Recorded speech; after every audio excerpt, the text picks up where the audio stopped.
A gente está numa série de mensagem que fala sobre reino e sacerdócio. E eu já tenho aprendido muito aqui com as ministrações, e eu fui meditar um pouquinho, fui aprender um pouquinho sobre isso. O Espírito Santo falou grandemente no meu coração.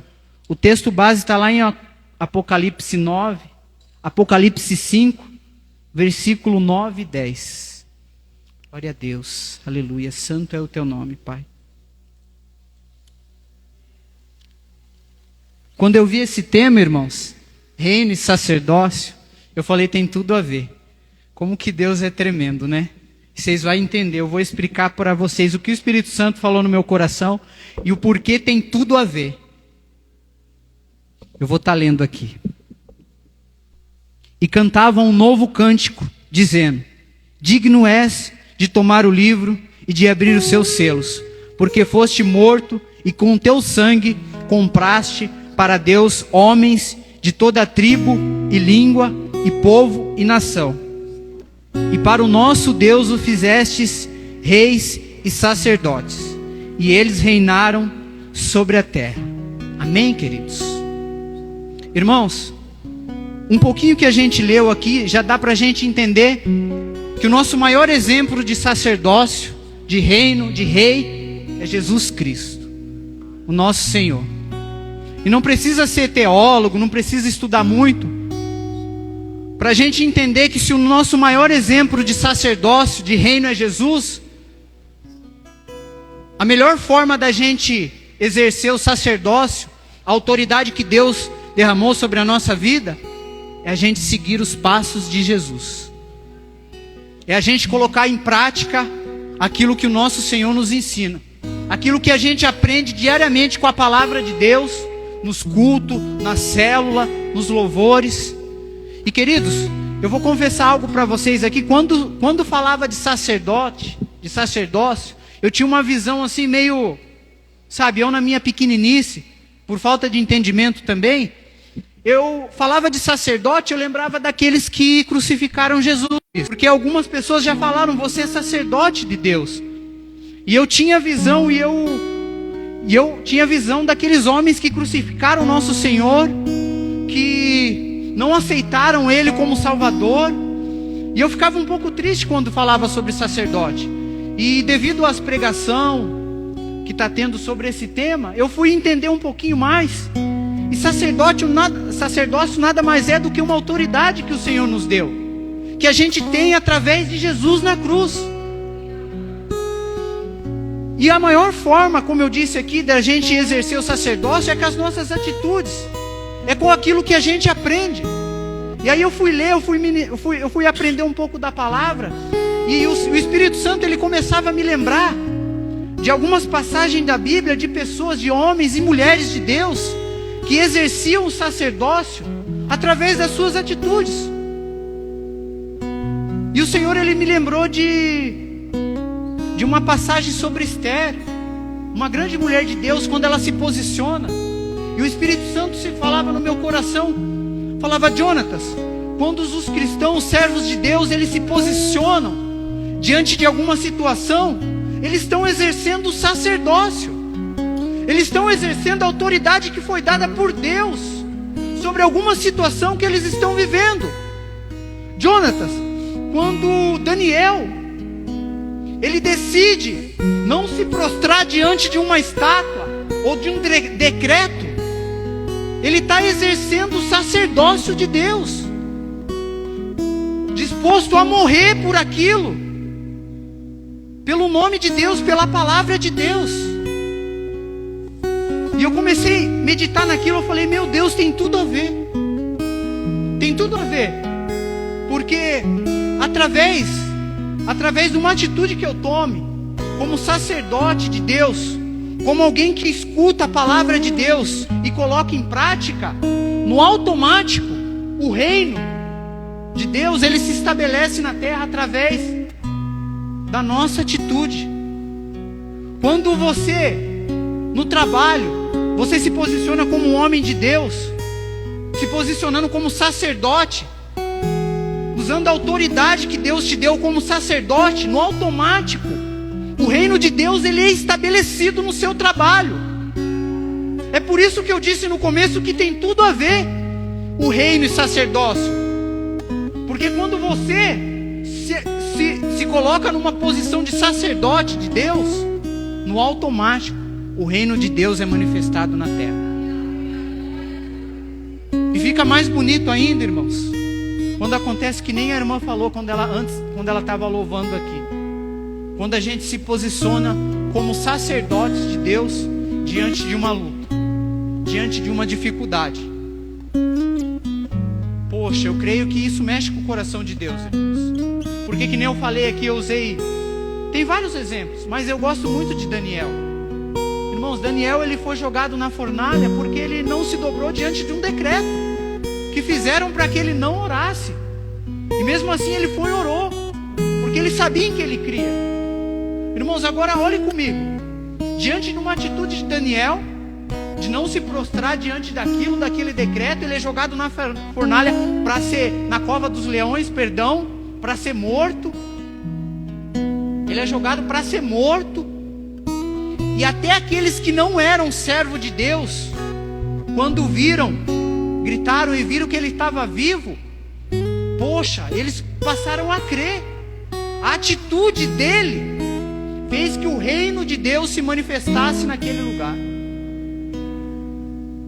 Vocês lembram de... Eu estou confundindo um pouco as histórias, mas é na Babilônia, de Sadraque, Mesaque e Abednego, quando eles são jogados na fornalha de fogo. Irmãos, a Bíblia ela nos fala que o povo de Deus foi levado cativo para a Babilônia.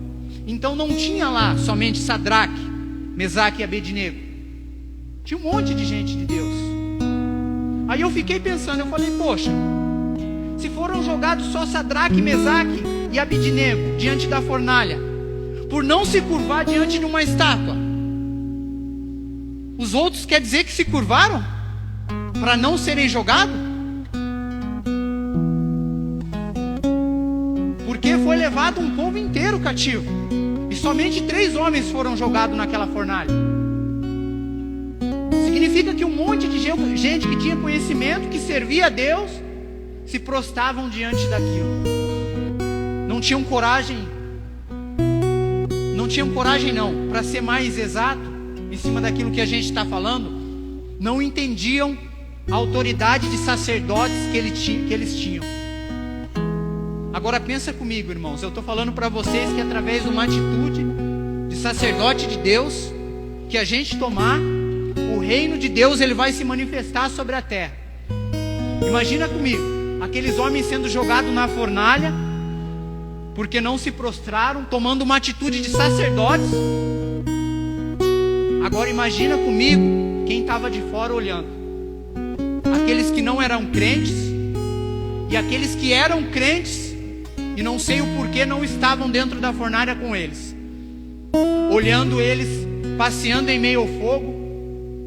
A Bíblia nos relata que quando os soldados foram jogar, eles foram consumidos pelo fogo. E aquele que mandou jogar eles lá dentro, quando vê, jogaram 3, mas tem 4. Você imagina, queridos? Então eu creio nisso. Eu creio que o reino de Deus ele vai se manifestar na terra através das nossas vidas, quando a gente se posicionar como sacerdote de Deus, quando a gente entender a autoridade que Deus nos deu, quando a gente chegar no nosso serviço e a gente vê o negócio não acontecendo, e a gente começar a orar, nem que seja em pensamento, e falar: Deus, eu não aceito. O Senhor falou que aonde eu colocar a minha mão vai ser abençoado, as coisas vão acontecer. Eu imagino nós se posicionando como sacerdote, quem é casado, quando tiver uma turbulência, e pegar na mão da esposa e falar: não, é até que a morte nos separe. Se posicionando como sacerdote de Deus. Queridos, mas tem um porém também. Nós não nascemos sacerdote, nós se tornamos sacerdote. Eu tenho comigo que todo homem de Deus, ele tem um momento especial em que ele, como fala lá a parábola do filho pródigo, ele cai em si. Eu tive isso na minha vida, irmãos. muita gente falava que Deus ia me usar, que Deus tinha algo sobre a minha vida, e eu não entendia. E eu às vezes até meio que desprezava aquilo que as pessoas falavam, até um momento em que eu tive um encontro com Deus, com Jesus. E eu fui entender um pouquinho daquilo que Deus me deu, da autoridade que Deus me deu para falar do nome dEle, para orar sobre alguém que está enfermo, para exercer o sacerdócio que o Senhor nos ensina através da palavra, e assim o reino de Deus se manifeste através da minha e da tua vida. Então, eu creio que, quer ver, eu vou usar um exemplo para vocês que eu gosto muito, Jacó. A Bíblia, o começo da história de Jacó não é muito legal. Ele engana o irmão dele. O nome Jacó é meio pesado. Se a gente for aprender, o nome Jacó, ele fala sobre astúcia, sobre alguém, um cara que era oportunista, né? Que aproveitava das oportunidades, enganou o irmão para ter a primogenitura, teve que sair corrido por causa do irmão desejar matá-lo. E a Bíblia nos relata, chega um certo ponto, se eu não me engano, lá em Gênesis 32, 22, quando Jacó ele passa pelo Val de Jaboque e ele coloca toda a sua família do outro lado e ele luta com um anjo. Eu creio que naquele momento acontece na vida de Jacó. Naquele momento ele entende que ele é um sacerdote de Deus. E eu creio que Jacó ele luta com todas as forças, porque ele já não aguentava mais aquele peso que tinha sobre a vida dele, sobre o nome dele, um cara que enganava, um cara que mentia. E ele luta com o anjo com todas as forças. E ele fala para o anjo: você não vai sair daqui enquanto você não me abençoar. E Deus, e o anjo, e Deus, ele sabe aquilo que a gente precisa. E a Bíblia nos relata que Deus, ele muda o nome de Jacó para Israel, que significa príncipe. E quando Jacó, ele se encontra com seu irmão, a Bíblia nos relata que eles se abraçam, e ali é ministrada a cura. Aquele ódio que Esaú tinha no coração por Jacó já não existia mais, porque Jacó entendeu que era um sacerdote de Deus, que ele não foi chamado para enganar seu irmão, que ele foi chamado para ministrar cura. E é nesse momento, eu creio que muitos de nós também passamos, porque às vezes a gente está dentro da igreja 10, 15, 20 anos, e a gente está sentado numa cadeira sem entender a autoridade que Deus nos deu. E a gente tem medo de falar de Jesus. Às vezes a gente tem vergonha. Às vezes a gente tem medo de orar por um enfermo, mesmo que às vezes ele não seja curado. Mas a gente tem que persistir. A gente tem que... As pessoas têm que olhar para nós e falar: poxa, eu consigo ver aquilo que Deus tem na vida daquele homem. E assim a gente estabeleceu o reino de Deus aonde a gente estiver. A gente tem que tomar essa postura. A gente tem que entender isso. Eu confesso para vocês que eu tive um pouco de conflito para entender isso. O que Deus quer comigo? Deus, o Senhor escolheu errado. Poxa vida, Ele não escolheu, irmãos. Ele conhece a nossa capacidade. Poxa, o pastor Cauê, ele fala isso. Às vezes eu não vou ganhar uma nação inteira, mas às vezes eu vou ganhar alguém que vai ganhar essa nação.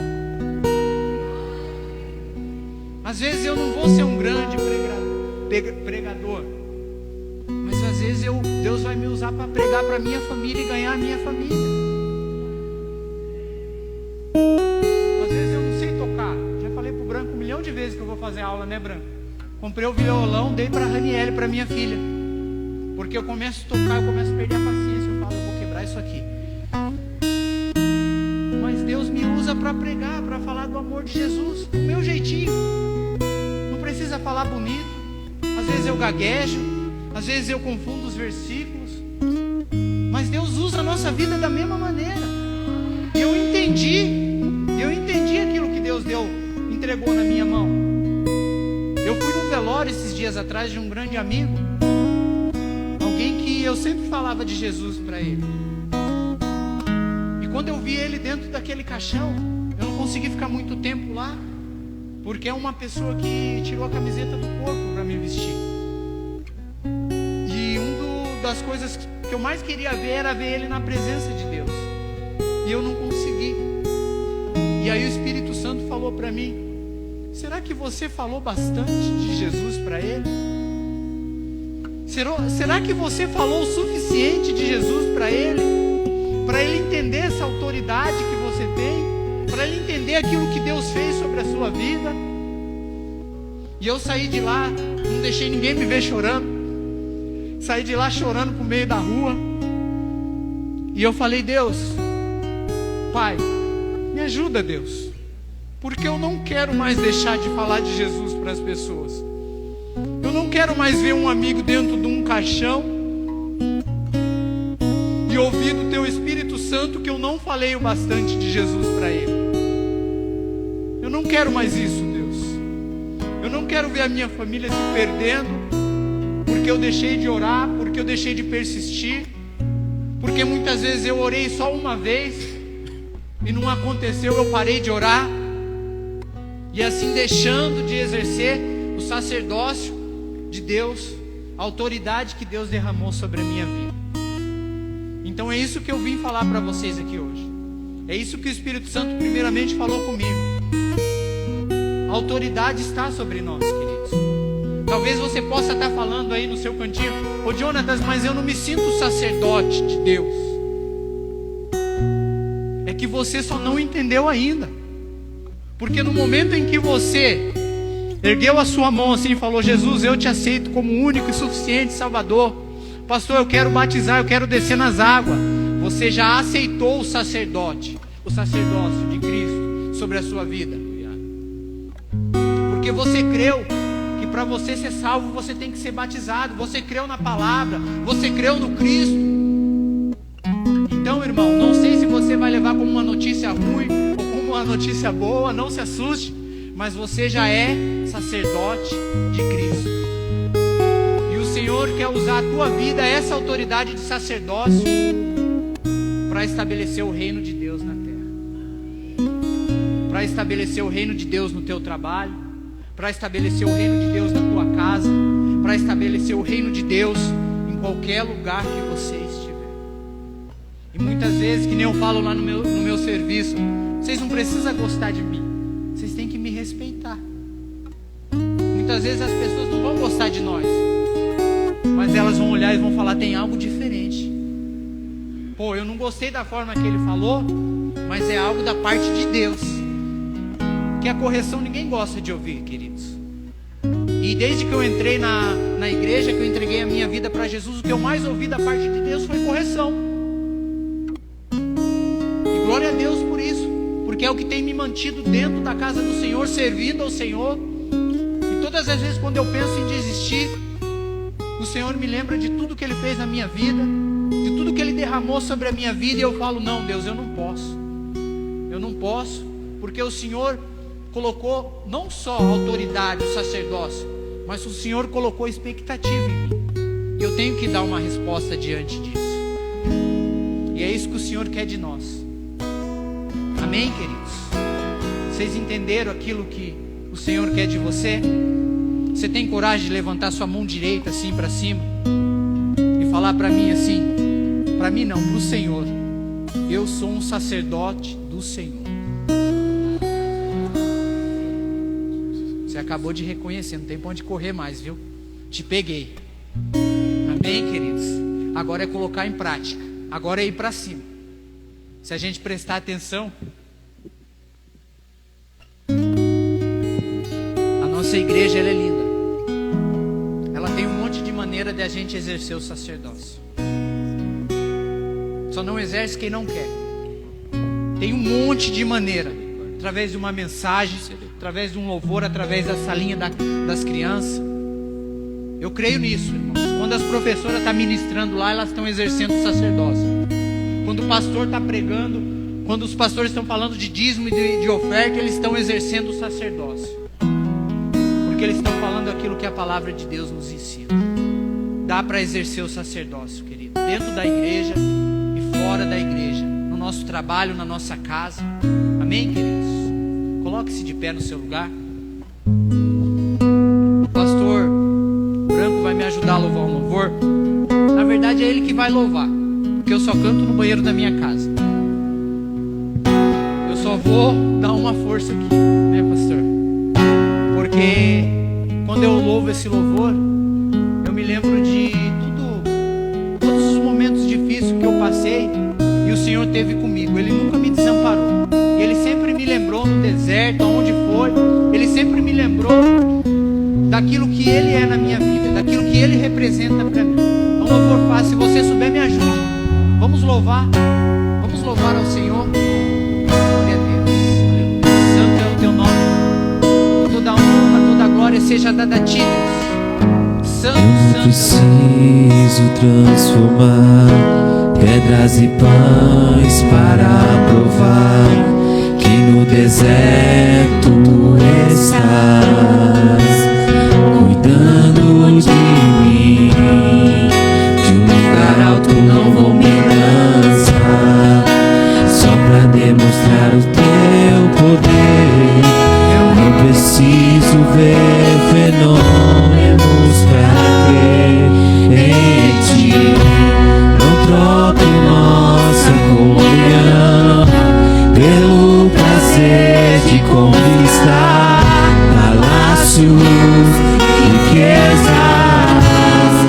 Como no deserto isso vai passar, por isso resistir estou. E quando a minha força se esgotar, o teu anjo vai me alimentar. Te adorar é o que sustenta-me de pé.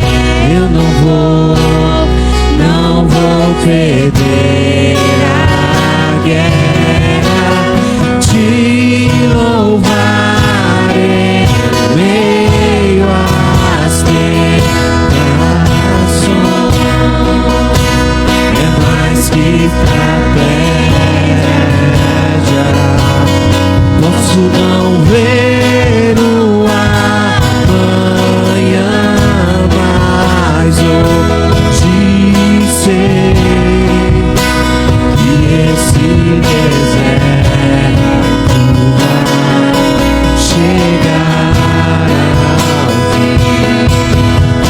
O Senhor está cuidando de mim. glória a Deus, aleluia. Santo é o teu nome. Santo é o teu nome. Santo é o teu nome, papai querido, pai amado, Deus tremendo, Deus maravilhoso.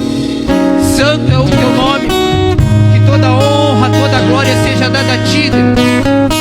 Ererê, labaxê, uriandra, suricanta, labaxê. Eu não preciso transformar.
Você quer que Deus use a sua vida para manifestar o reino de Deus nessa terra?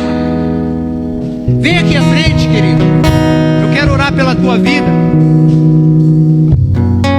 Vem aqui, não tenha vergonha, irmãos. Eu já estou aqui, eu já sou o primeiro que estou aqui. Eu entendi o que Deus derramou sobre a minha vida, mas tinha alguma coisa que me impedia de falar do amor de Deus. Às vezes era a vergonha, às vezes era eu achar que eu era incapaz. Você, querido, que tem o desejo dentro do seu coração de falar do amor de Deus dentro da tua casa, de ter autoridade, de falar no teu trabalho, vem aqui. Vem aqui. Nós vamos orar pela tua vida. E eu creio que você vai sair daqui hoje diferente. O Espírito Santo de Deus vai te tomar de uma maneira sobrenatural, a ponto de te incomodar, assim como Ele me incomoda às vezes nas madrugadas, sem deixar eu dormir, me dando palavra, me dando direção. Eu sei que tem mais gente, queridos. Pode vir, não tenha vergonha. Glória a Deus, aleluia. Gostaria de pedir para o pastor, os pastores, me ajuda aqui, diáconos. Glória a Deus, aleluia, santo é o teu nome, Pai. Senhor, em nome do Senhor Jesus, Pai. Em nome do Senhor Jesus, Papai querido, Pai eterno. Esta noite, Pai, eu quero lhe pedir, ó Deus, se existe algo, Senhor, na vida dos teus filhos, das tuas filhas, Pai, que os impede, Papai querido, que não faz eles entender, Papai querido, a autoridade que o Senhor derramou sobre a vida deles, Pai. Eu quero te pedir, Senhor, pelo poder que há no nome de Jesus, Pai, derruba por terra todo impedimento, Papai querido, toda vergonha, toda timidez, Papai querido, oh Pai Santo, todo pensamento contrário. Meu Deus é um Deus de Senhor Jesus, Pai. Deus de promessa.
Vamos orar pelo Jonathan. O Jonathan estava falando aqui que Deus usa os pequenininhos. Daí ele falou de pequenininho, confere, né? Não muda. E Deus usa, amém? Estenda suas mãos aqui, vamos orar por ele. Senhor Deus e Pai, obrigado, Senhor Jesus, Deus, por essa noite, Senhor Deus, Senhor, falar através do Teu Filho. Obrigado, Senhor Deus, por, através do Teu Filho, ser transmitido a Tua palavra, Senhor Deus. Que nós possamos sair daqui hoje, Senhor Deus, entendendo daquilo que vemos buscar. Algumas vezes, Senhor Deus, vemos na Tua presença como pedinte, mas saímos daqui hoje, Senhor Deus, com o poder que nós possamos não só pedir, mas que nós possamos orar e acontecer, Pai. Que nós não podemos só chegar na Tua presença como pedinte e pedir que cure, mas que nós possamos sair daqui, Senhor Deus, orando para que possa ser curado, Pai. Nós entendemos hoje aqui, Senhor Deus, que o poder está sobre a nossa vida, Pai. O Teu Filho falou hoje aqui da Tua palavra, Senhor Deus, que nós podemos exercer a nossa função aqui na terra, Senhor Deus, como sacerdote. Pai, eu venho te pedir nessa noite, Pai, continua abençoando o Teu Filho, continua dando palavras, Senhor Deus, continua falando com ele no íntimo, Senhor Deus, continua que a Tua presença possa continuar, Senhor Deus, transbordando sobre a vida dele, Pai. E eu venho te pedir nessa noite, Pai, onde o teu filho colocarem os pés, colocarem as mãos, Senhor Deus, ele transbordará, ele multiplicará, Pai. Continua cuidando do teu filho, Senhor Deus. Pai, abençoa ele cada dia mais, Senhor Deus. Realiza todos os sonhos dele, Senhor Deus. E que ele possa, Senhor Deus, continuar sendo usado na tua presença, em nome de Jesus. Amém. Amém.